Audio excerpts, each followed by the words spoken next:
Salut mes petits bouvreuils, Pivoine, c'est le Docteur Nostro. Aujourd'hui, je viens vous parler des épidémies les plus bizarres qui ont sévi sur Terre, et je parle pas de la tectonique ni du Hans Spinner, mais des vraies maladies que même les plus grands médecins type Dr House, Dr Queen ou Dr Mengele ont eu du mal à comprendre. Allez, c'est parti.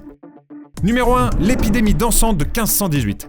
L'épidémie la plus cool de cette vidéo est une épidémie de danse. Alors je sais, vous allez me dire, ouais Nostro, t'avais dit, t'allais pas parler de tectonique et tout, mais là des gens sont morts, je vous ferai dire. On est en juillet 1518 à Strasbourg, les gens mangent des saucisses et font du vélo, un jour normal à Strasbourg quoi. Et là, une femme nommée Frau Troffer se met à danser seule au milieu de la rue. Un mois après, ils étaient 400 à danser avec elle sans savoir pourquoi et sans réussir à s'arrêter.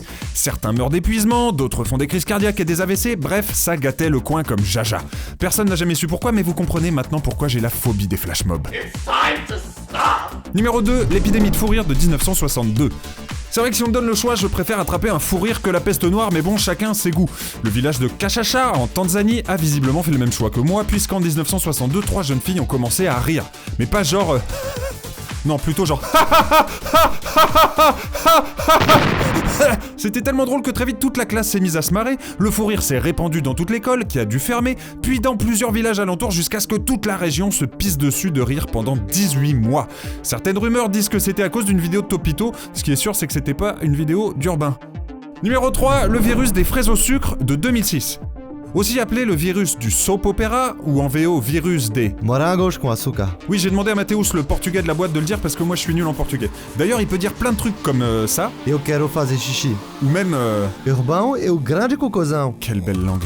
Dans un des épisodes du sitcom Les fraises au sucre, donc des adolescentes sont victimes d'un virus incluant problèmes respiratoires, démangeaisons et vertiges.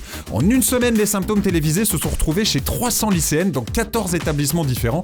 Elles s'étaient en fait auto-persuadées qu'elles avaient chopé le même virus qu'à la télé. Heureusement qu'elles regardaient pas Walking Dead.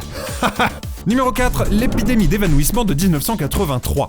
D'après les médecins, quand il y a des hystéries collectives, ça touche surtout les femmes. Moi je trouvais ça bizarre, mais comme dit souvent un de mes collègues, dis donc, elles sont sûrement énervées de pas comprendre le hors-jeu. En tout cas, en mars 1983, en Cisjordanie, des ados palestiniennes et des soldats israéliennes ont commencé à s'évanouir dans la rue sans raison. Au total, il y a eu 943 hospitalisations sans que personne ne comprenne ce que... Ah !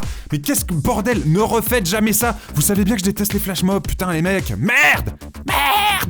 Numéro 5, l'épidémie d'encéphalite léthargique. Là on est sur une maladie du sommeil qui paralysait les gens et qui les empêchait de parler. C'était tellement la merde qu'elle aurait provoqué l'hystérie collective anti-sorcière de Salem en 1692. C'est en tout cas ce que notre reporter sur place semble affirmer. À la base j'avais rien contre, j'ai même un balai à la maison, c'est pas le problème, mais là c'est allé trop loin. Elles sont partout, avec leur grand nez là, plein de pustules. Je voudrais pas aller trop loin, mais on nous propose de toutes les cramer. Sinon je vends des esclaves.